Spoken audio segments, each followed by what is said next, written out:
Bom dia, querido, tudo bom? Oitavo dia dos 40 dias de jejum e oração. Tá firme no jejum? Tá firme na oração? Deixa eu dar uma dica para você aqui muito preciosa. Persevera. Deus tem grandes coisas para a tua vida. Ore pelos motivos que estão sendo colocados ali no grupo. Ore pelo seu motivo pessoal e creia que Deus vai realizar grandes coisas na tua vida. Tá bom? Ontem a gente conversou um pouquinho sobre os três inimigos que a gente adquire quando a gente entrega a vida para Jesus. Lembra disso? Ah, o mundo, o diabo e a nossa carne. A nossa carne é o piorzinho dele, gente. É muito interessante. A gente precisa aprender a lidar com a nossa carne e subjugá-la ao senhorio de Jesus Cristo. Uma das coisas que acontece nessa nossa luta contra a carne é a questão de aceitar o perdão de Jesus. Muita gente tem dificuldade para aceitar que foi perdoado. A pessoa fez alguma vez, em algum momento da sua vida, algo muito grave, algo muito terrível, e ela não consegue aceitar o perdão de Deus. Tem gente que abortou um bebezinho, tem gente que traiu o cônjuge, tem gente que roubou, usou drogas, ou teve uma postura, uma conduta, sabe, foi viciada em sexo, em pornografia, e a pessoa não consegue se perdoar, ele acha tão nojento. Pessoas que até mesmo foram abusadas sexualmente, não conseguem se perdoar, não conseguem aceitar o perdão de Deus, se sentem sujas, né? E precisam crer que Jesus já as perdoou de todo pecado, que o sangue de Jesus purifica de todo pecado. E talvez você já se sentiu assim em algum momento, ou você se sente assim, olhando um pouco para o teu passado, tem coisas que ainda estão mal resolvidas, você não aceita o perdão de Deus, você não compreende. E não tem como compreender mesmo, é algo espiritual. Mas a verdade é que a graça de Deus, que é um favor imerecido, ele nos alcança de uma tal forma que tudo aquilo que a gente confessa é lançado no mar de esquecimento e é perdoado. Sabe por quê? Porque o que Deus planeja para a gente é que a gente ande em um relacionamento verdadeiro com Ele. Uma bela história que exemplifica isso é a história do filho pródigo, lá em Lucas capítulo 15. Aquele jovenzinho pediu para o seu pai a sua parte na herança. Ele pega esse dinheiro, ele vai para um lugar bem distante e sabe o que ele faz? Ele gasta tudo com prostituição, com bebedeira, no pecado mesmo e fica pobre, sem nenhum tipo de recurso. O que o leva a ir trabalhar cuidando de porcos.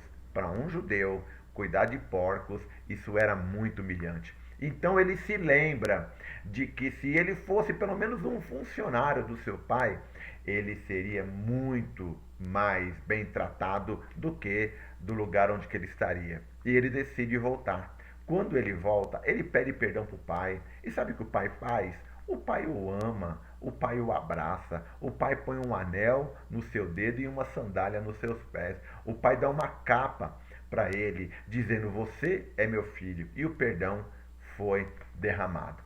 O que a gente precisa entender para que a gente se perdoe, a gente aceite o perdão, é como funciona essa questão do arrependimento e do perdão. Isso é um processo que acontece na vida da gente. Vamos definir algumas coisas aqui para a gente poder entender, né, como que a gente deve agir. Arrependimento, gente, é simplesmente reconhecer que Deus está certo, admitir o pecado e voltar atrás. Isso é arrependimento. E o primeiro passo do verdadeiro arrependimento é reconhecer que a ofensa foi, em primeiro lugar, contra Deus. Você pode ter ofendido alguém, você pode ter tirado algo de alguém, você pode ter causado alguma coisa a alguém, mas a primeira pessoa que foi ofendida foi Deus. E é importante quando a gente entende isso, que Deus é aquele que sempre vai receber, né, o impacto aqui da nossa atitude. A nossa comunhão com Ele vai ser quebrada. Antes de eu ofender alguém, eu ofendi a Deus. Então, a gente precisa ter consciência de que Deus é o primeiro aqui que sofre, né? Que sofre no sentido de chorar mesmo, de ficar triste com a nossa atitude, e a nossa comunhão é quebrada. O segundo passo aqui é a gente confessar os pecados um a um.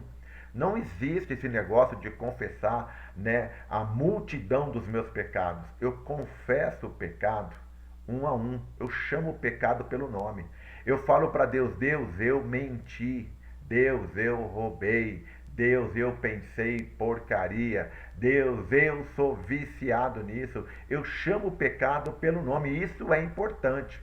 E aí eu mantenho a minha vida limpa. Toda vez que eu peco, eu reconheço que o primeiro ofendido foi Deus e eu confesso o meu pecado, chamando o pecado pelo nome. O terceiro passo aqui é pedir a Deus para transformar aquela área específica da sua vida. Talvez isso seja recorrente. Você precisa de perdão, precisa de cura naquela área.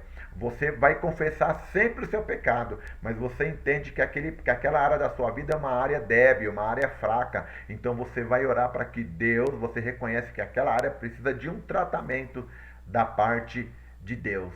Então, aceite o perdão. Muitas pessoas vivem na escravidão porque não aceitam o perdão oferecido de forma gratuita pelo Senhor. E sabe o que é legal? Para te ajudar a entender isso, Deus conhece a nossa fragilidade e incapacidade de alcançar uma posição correta diante dele por esforços humanos. Ele sabe que você é falho, ele sabe que você é pecador, ele sabe que você tem o DNA do Adão, e apesar de que você entregou a sua vida para Jesus, a sua velha natureza continua lá. Existe uma luta sendo travada entre a tua carne e o Espírito de Deus que habita na sua vida. E em alguns momentos, por decisão errada minha, eu acabo permitindo que a carne tenha algum tipo de vitória ou êxito na minha vida. É nessa hora que eu lembro desse processo do arrependimento, eu lembro que eu estou ofendendo em primeiro lugar a Deus, eu confesso o meu pecado e eu peço em Deus, então Deus, para que Deus me restaure. Se for uma área débil da minha vida, eu falo: Senhor, me ajuda a ter vitória nessa área da minha vida. 1 João capítulo 1, verso 9, fala o seguinte: se, uma condição, confessarmos os nossos pecados, Deus é fiel e justo para nos perdoar e nos purificar de toda injustiça. A questão toda é, se você confessar. Se você confessar o teu pecado, chamar ele pelo nome, pode ter certeza, creia nisso que eu estou te falando, ele vai te perdoar. Ah, mas eu peço perdão e peco de novo. Peça para Deus dar vitória naquela área da sua vida que você está caindo. Ele é o maior interessado na tua justificação, na tua santificação. Sabe por quê? Romanos 8, 31 e 32 diz o seguinte: que diremos, pois, diante dessas coisas? Se Deus é por nós, quem será contra nós? Aquele que não poupou o seu próprio filho, mas o entregou por todos nós, como não nos dará com ele e de graça todas as coisas? Então esse Deus que não mede esforços para ter um relacionamento com você, ele é o maior interessado na restauração desse relacionamento. O grande impedimento para que isso aconteça sou eu, é você. Talvez você tenha se sentido dessa maneira. Deus deseja que você aceite o seu perdão em cada área da sua vida. Quando você não aceita o perdão de Deus, presta atenção nisso. Você está dizendo que a morte de Cristo na cruz não foi suficiente. Sim, Deus exige um pagamento pelo pecado, mas Jesus já pagou o preço pelo seu pecado e assim desviou a ira de Deus. Está consumado, aleluia! Acredite e receba essa palavra. Jesus morreu e pagou o preço por todos os nossos pecados. Quando uma pessoa aceita o sacrifício de Cristo na cruz como o único e definitivo pagamento pelo pecado de forma plena, o resultado é liberdade. Aleluia, que coisa tremenda. Quando você entende essa relação de pedido de perdão e perdão, há libertação na sua vida. E muita gente não consegue desfrutar da liberdade do Senhor porque não aceita o perdão na sua vida. Então, receba pela fé o perdão do Senhor e que em nome de Jesus você viva a liberdade para a qual Ele te chamou. Vamos ter um tempo agora de oração. Vai lá para os pedidos, clame ao Senhor e ore por isso. Se você tem tido dificuldade, eu vou estar orando por você no meu momento devocional para que em nome de Jesus você seja liberto. Deus te abençoe.